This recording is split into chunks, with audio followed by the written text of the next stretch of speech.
Ohayo gozaimasu, konnichiwa, konbanwa, oyasumi nasai, jelas tenar. Selamat datang kembali di G Podcast. Selamat datang kembali di konten G-Char yang akan membahas filosofis dan pembelajaran dari setiap karakter. Bersama saya Sandur Rahman dan rekan saya Nura Ardi. Yoi.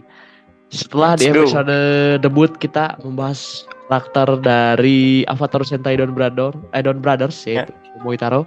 Kali ini kita bakal membawakan karakter yang cukup fenomenal di era sekarang, di era Reiwa kalau di Jepang, dan merupakan karakter yang sangat memorable bagi Toku fans dan juga cukup kuat karakternya, bahkan saya bisa bilang melebihi dari Momoitaro di episode sebelumnya nih. Ya betul. Jadi kita kan baru beres nonton ya movie Kamen Rider Geats sama Kamen Rider Go-Chart, dan salah satu karakternya yaitu yang sangat berkesan dari Kamen Rider Geats yaitu dari Ukyo Ace. Yoi, Aceng alias kalau kata Agan Reza disebutnya Aceng. Yoi. Jadi buat yang belum tahu, sedikit kilas balik dari Ukyo Ace sendiri. Jadi Ukyo Ace ini adalah karakter utama dari series Kamen Rider Geats ya.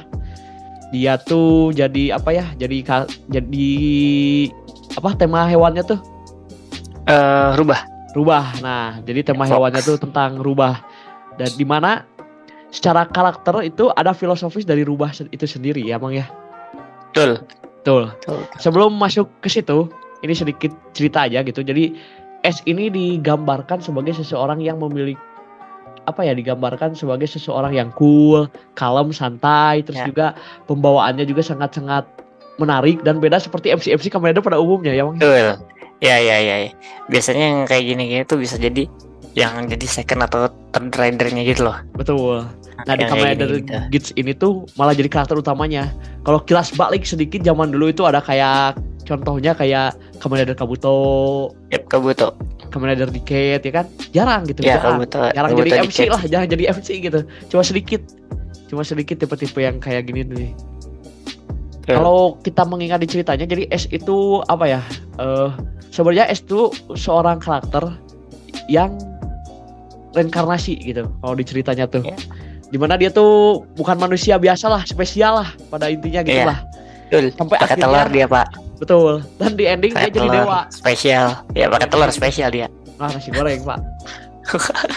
Apalagi di ending jadi dewa gitu kan. Jadi ini karakter yang unik lah. Jarang-jarang yang kayak gini.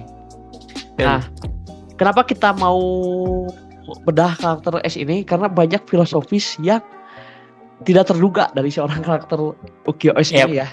Yang jarang dilihat dari orang. Orang cuma ngelihat kerennya, kalemnya, kasyepnya alias gantengnya, tapi jarang membedah nilai-nilai pembelajaran dari Ukyo S. Nah, gitu. Kayak jadi sekarang kita masuk ya ke filosofis atau apa sih pembelajaran dapat diambil dari Ukyo S dari Mamang Nura Ardi dulu. Mungkin yang pertama sih agak umum ya. Yes. Cuman ya ini yang harus penting tuh. Rasa percaya diri. Nah, ya kan? Ya, ngelihat dari S tuh selalu pede gitu. Ya, kalau ngeyakinin kayak keyakinan yang kuat gitu dalam dirinya sendiri. Dan kemampuannya juga memang mumpuni kan. Makanya jadi pede banget. Makanya di beberapa villain tuh villain bahkan bilang tuh dia tuh sombong. Padahal kan ya kalau pede dan mampu kenapa enggak kan? Betul. Tapi ini syarat pede itu ya harus mumpuni dulu kayak S. Iya, harus mumpuni intinya gitu. Harus punya kemampuan dulu. Betul. Harus berlatih dulu. Betul. Itu dia. Yang penting pede boleh tapi skill juga harus ada. Nah, itu. Dan kalau bisa dilihat kenapa sih si S ini timbul rasa pedenya? Karena dia sudah mengalami beberapa Desire Grand Prix. Alias dia sudah mengalami beberapa kali permainan yang bangke ini, ya kan? Makanya betul. Kenapa pede? Jadi kalau bisa dibilang pembelajarannya apa sih? Kalau pede, pertama harus mumpuni, kedua syarat akan pengalaman. Nah, itu insya Allah kalau kita sering berlatih, kita sering mengulang-ulang terus apa yang kita lakuin, lama-lama jadi kebiasaan, Pak. Iya, betul. itu masuk ke filosofis dari saya, yaitu filosofis betul. Kaizen, Pak. Di mana Wah. filosofis Kaizen ini dari yang saya pahami ini memperbaiki diri, tapi sedikit-sedikit tapi konsisten gitu kan.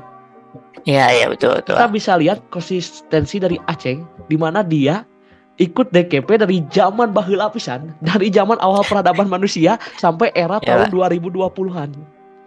Ini konsistensi yang lebih dari manusia pada umumnya, Pak. Memang Pak, dari zaman ini ya, Homo Awal facius peradaban manusia. erectus. Iya Pak, Homo facius erectus kayaknya tuh Betul. anjir. Dari zaman purba, terus ikut zaman kerajaan-kerajaan, ikut zaman Romawi, ikut zaman sampai segala rupa, Pak. Kayaknya zaman Nabi juga ada tuh Aceng tuh. Waduh. Apakah jangan dulu di dunia gitu Aceng adalah seorang nabi? Tidak ada yang tahu. Waduh, wah, itu kok nyinggung ke sana Pak, bahaya Pak. Bahaya. Itu konsistensi Iya. dari Aceng. Itulah kenapa dia dari turnamen ke turnamen, dari Desire Grand Prix ke Desire Grand Prix lainnya, dia selalu belajar, ada pengalaman, terus kan terakumulasi tuh sampai pada akhirnya di Desire Grand Prix terakhir yang ada di series tuh yang diceritain, dimana dia di situ di situ dia sudah sempurna lah, bisa dibilang sudah semua pengetahuan sudah dia serap, semua kemampuan gelut sudah siap, dan itulah juga kenapa dia bisa pede tiap kali permainan. Nah, itu dia Pak. Betul. Itu yang ngebedain si Ukyo S dengan karakter Desire Grand Prix lainnya. Dimana dia pengalamannya sudah beda dibanding yang lain. Nah, kenapa dia itu paling OP dia di situ? Pak. Itu. Iya, benar. Tapi dia nggak langsung gitu, nggak instan, Iya. Pak. Nggak instan, harus ada prosesnya. Ada prosesnya lama, konsistensi. Tapi yang penting di sini sedikit. Iya, betul. Sedikit. Nanti lama-lama terus sampai akhirnya S merasa oke, sudah sempurna dan saatnya kita melawan balik ke manajemen DGP yang bangke itu. Betul, yang dimana hidup seakan-akan dibuat menjadi permainan oleh dia. Nah, itu dia. Padahal hidup sendiri sudah permainan, tapi kenapa kok dibuat jadi permainan lagi? Wah, berat ini. Cair gitu. Memang. Berat ini filosofis. Gamenya sendiri bahkan punya filosofis memang. Dari namanya aja Desire Pak. Oh, udah itu udah. Betul. Ini intermezzo sedikit dari Aceng ya. Gara-gara ngomongin filosofis Desire Grand Prix. Ini tuh kayak apa ya, si Desire Grand Prix ini tuh kayak pelampiasan manusia-manusia di masa depan gitu. Kan diceritanya tuh manusia depan tuh hidupnya sudah template gitu, udah settingan. Terus dia bingung, bosen gitu hidup kayak gini-gini aja, bikin hiburan. Ternyata hiburannya mempermainkan orang, Pak. Wah, kacau. Emang kacau memang Pak. Orang-orang masa depan tuh. Betul. Nah, ngomong-ngomong mempermainkan orang, tadi memang katanya ada filosofis Aceng yang suka mempermainkan orang nih. Itu dia Bang, manipulatif Bang. Itu Aceng banget, gila. Itu udah di series juga kasih Bava juga udah sering manipulatif dia kan kayak. Sering banget aja manipulatif. Kayak yang sering dimanipulatif tuh si Bava aja udah. Keiwa juga cowok, Keiwa juga. Oh iya, Keiwa juga ya. Ini kayak ya udahlah, Aceng memang manipulatif banget aja, kayak nggak ragu untuk memanipulasi orang gitu demi mencapai tujuannya dia. Benar. Jadi orang itu kayak disuruh sesuatu gitu sama Aceng tapi nurut gitu, anehnya tuh. Nah itu dia tuh nurut. Jadi orang tuh kayak nggak tahu, seakan-akan kayak bukan disuruh. Ya betul. Kayak bukan disuruh, tapi ternyata itu semua rencana Aceng, Pak. Emang Pak, Aceng tuh wah gila. Penulisan karakternya gila Pak. Iya Pak, manipulatif pula Pak tuh orang Pak. Manipulasi, bahkan manajemen DGP juga coba ketipu. Iya ditipu bahkan manajemennya sama Aceng. Betul. Sama S. Tapi sisi baiknya apa, Mang? Masa manipulatif Aceng buruk? Ya manipulatifnya kan dia juga demi keberlangsungan dia dan kebersamaan teman-temannya. Ya contoh tujuannya kan teman-temannya juga jadi lebih selamat, kayak ada bisa selamat, atau bahkan ada yang dapat karakter development kan. Benar. Itu soalnya tapi memang kalau itu dipakai dunia nyata bahaya cara-cara Aceng. Memang bahaya. Tiba-tiba pejabat ya. Wah, itu dia.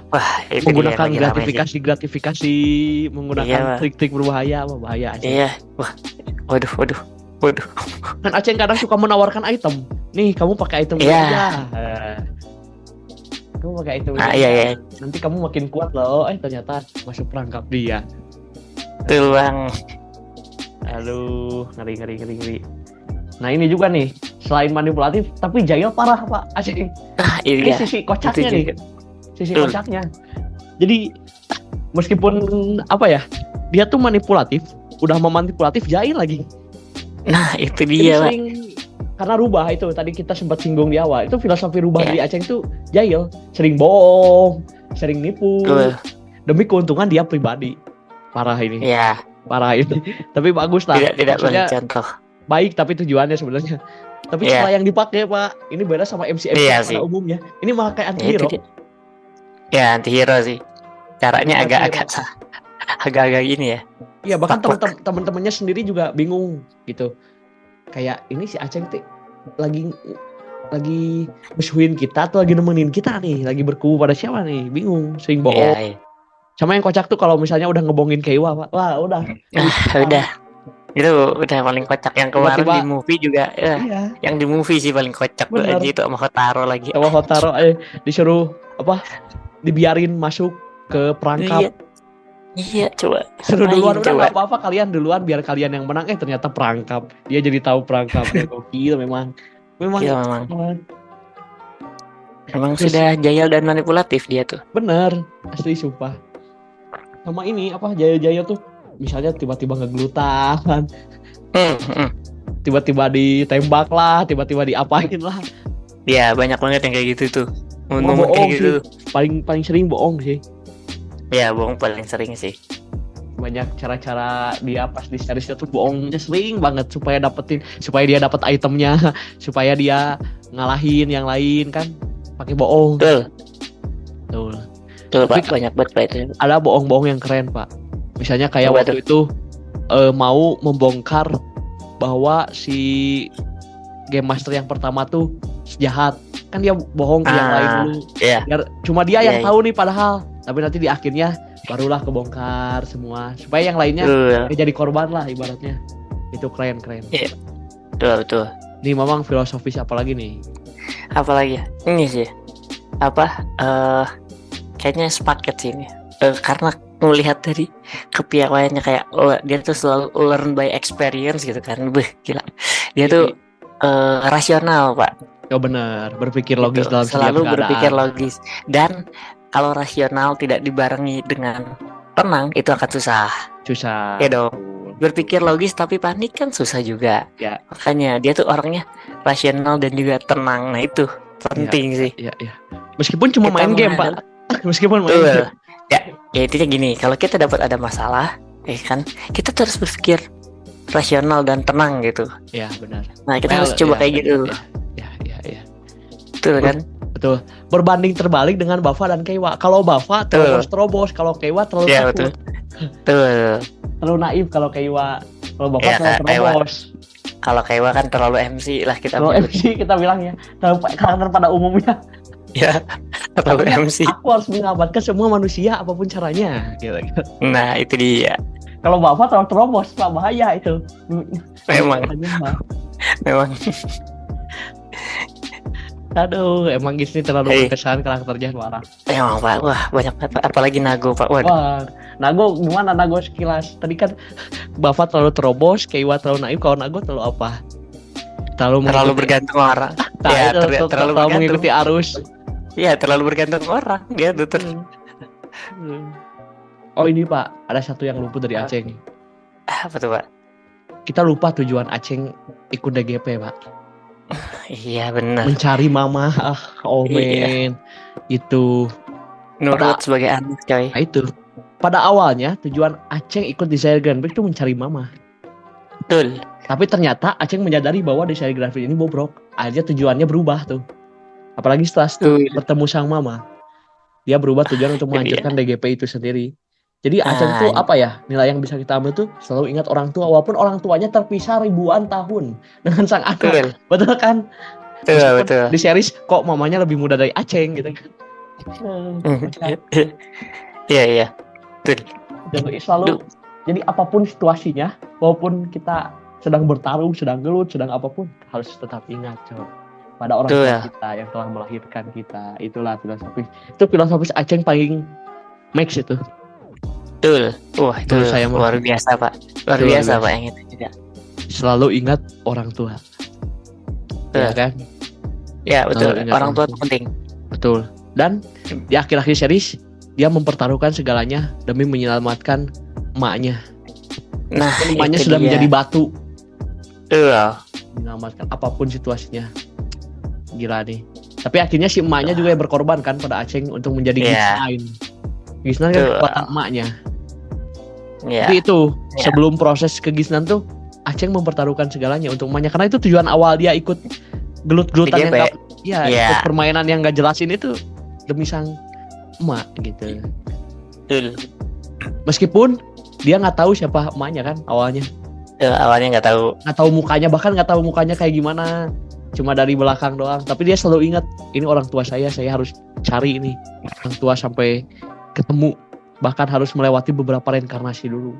Tetap tujuannya satu, bertemu kembali dengan orang tua. Itu dia. Itu to the max ya. Mungkin gitu aja. Filosofis itu udah paling to the max, udah nggak ada yang lawan itu. Udah nggak ada lawan. Itu tuh apa? Nurut apa? Mengabdi ke orang tua tuh udah itu next Pak. Udah to the max. Jadi mau semanipulatif apa, sejahil apapun Aceng, tapi tujuan awalnya ya dari seorang Ukiyo-e mulia. Meskipun pada akhirnya dia menjadi dewa, terus tujuannya tuh jadi apa? Memberikan kesenangan pada orang lain gitu kan ya. Ya betul. Itu sifat Tuhan, itu juga mengasihi semuanya, itu emang dewa sih dia sih. Emang dewa. Kan ceritanya emang jadi dewa. Betul.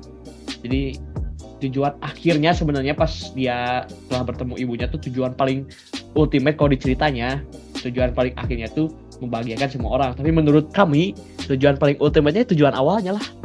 Karena dia tidak akan bisa jadi dewa tanpa tujuan awal itu. Nah itu dia. Tanpa tujuan, logikanya tanpa tujuan awal dia mencari mamanya, dia nggak tahu kalau DGP bobrok. Tanpa tahu dia DGP bobrok, dia tidak akan menghancurkan DGP dengan menjadi dewa. Itu logikanya. Tuh Pak. Jadi the power of anak soleh gitu kan, anak menurut orang tua. Itu salah satu amal yang tidak akan terputus hingga mati adalah menjadi anak yang soleh. Itu dia. Nah itu dia. Anjay, emang the best lah. Jicar the best lah, Jicar.